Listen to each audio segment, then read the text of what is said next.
Hello, my name is Joseph Stubbe and I have arachnoiditis.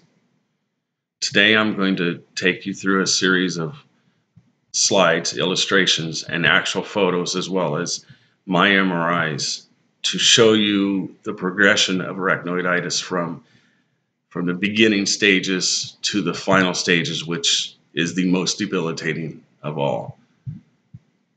There are some images in there that are graphic, so it may not be for the faint of heart.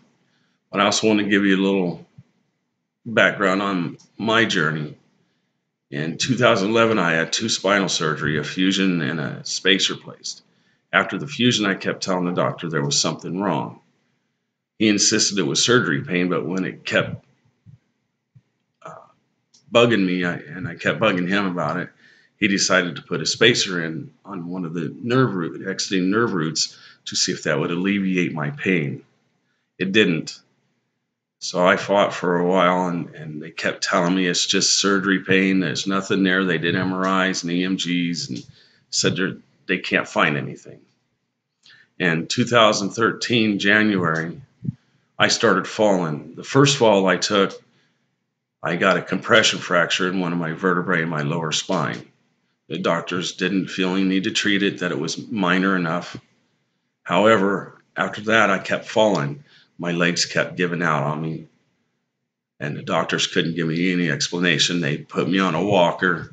They did EMGs again, nothing, or so they say. I don't know. I just know things were bad. And I kept complaining to my doctors. My primary care, she sent me to other doctors who said that they don't see anything. I had MRI after MRI. I've had CT scans. It wasn't until 2014 that I got sent to the Core Institute. And the very first doctor I saw there sat me down and told me that I had arachnoiditis.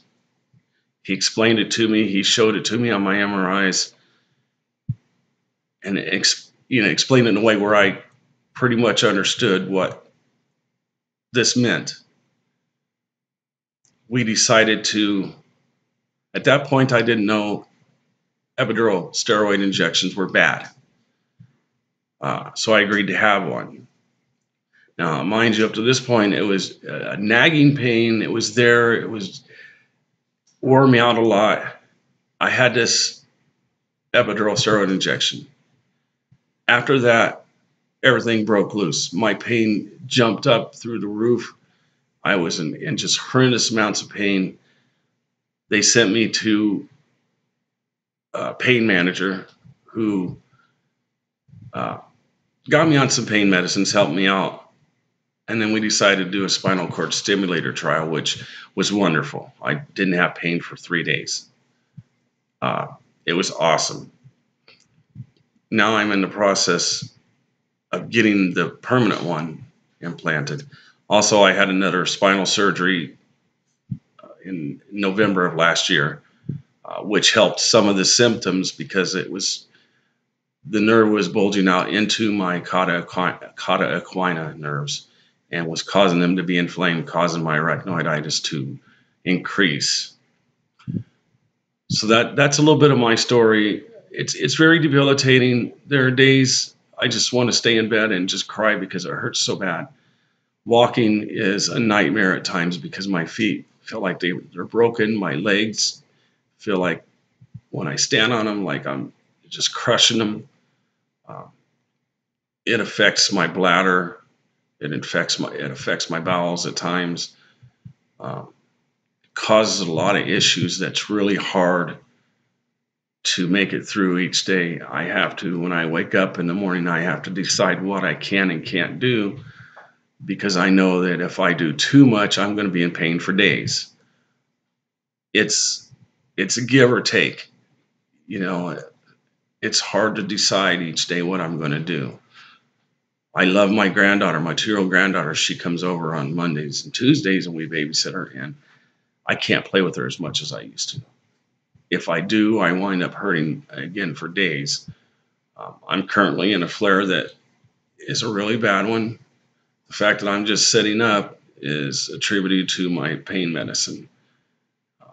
It's keeping me the pain at a tolerable level.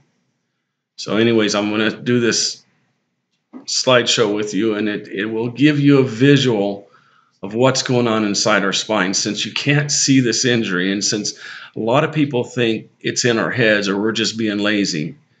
Hopefully this will show you why we're not faking it, why we are in as much pain as we are, even though you can't see the reason.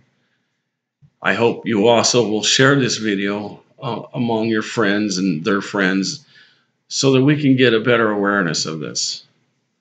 So we will go into the slideshow now. Thank you for watching this. Okay, so this is a basic list of what the 3 stages are. It kind of explains them in terms it's a little bit easy to understand. There are 3 phases. The third and final stage is where it becomes extremely debilitating. That's the bad part about all this.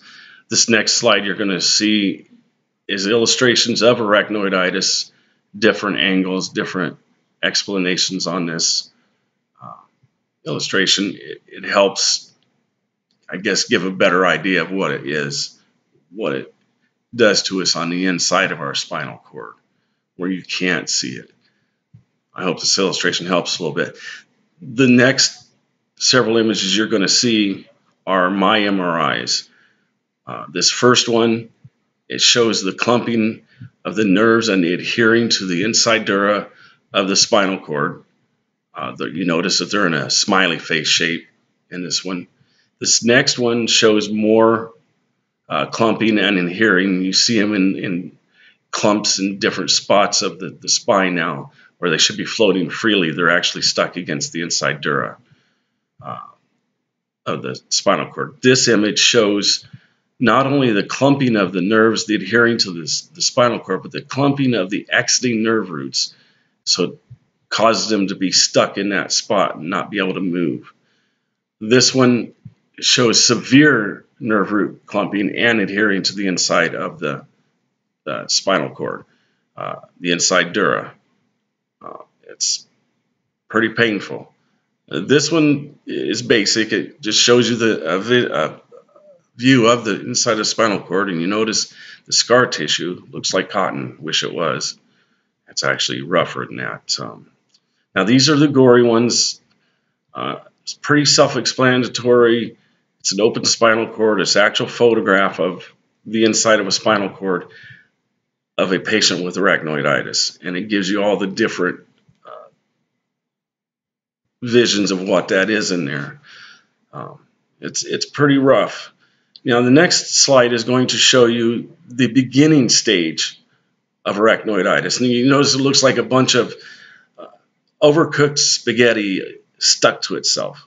It's kind of a weird way to explain it, but that's what it looks like, and that's what it is. Basically, it's all stuck to itself. This next slide is the second stage. And you can see the atrophy of the nerves, as it says on there, and the scar tissue proliferation is in there. And I don't know what those medical terms at the bottom mean, but you can see there's stuff present in that spinal fluid at the bottom of the photo there. This is where it's getting pretty rough. Now this third and final stage is the one that is the most debilitating. What you see there is not an empty sac. As it says, the nerve roots are totally encased in scar tissue. At this point, there is no going back. There is no help. This is when we become severely debilitated.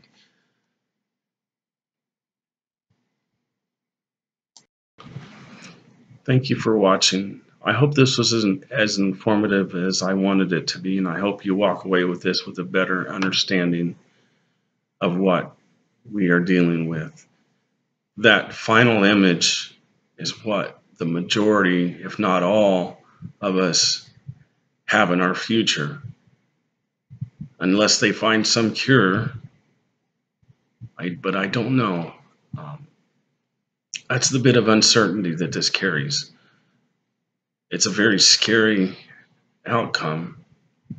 knowing there's no cure, and as I've heard stated before, we are not even blessed with a shortened lifetime. This is something we will suffer with for the rest of our lives. There are people as young as 5 that have this, that have to deal with this for the rest of their lives.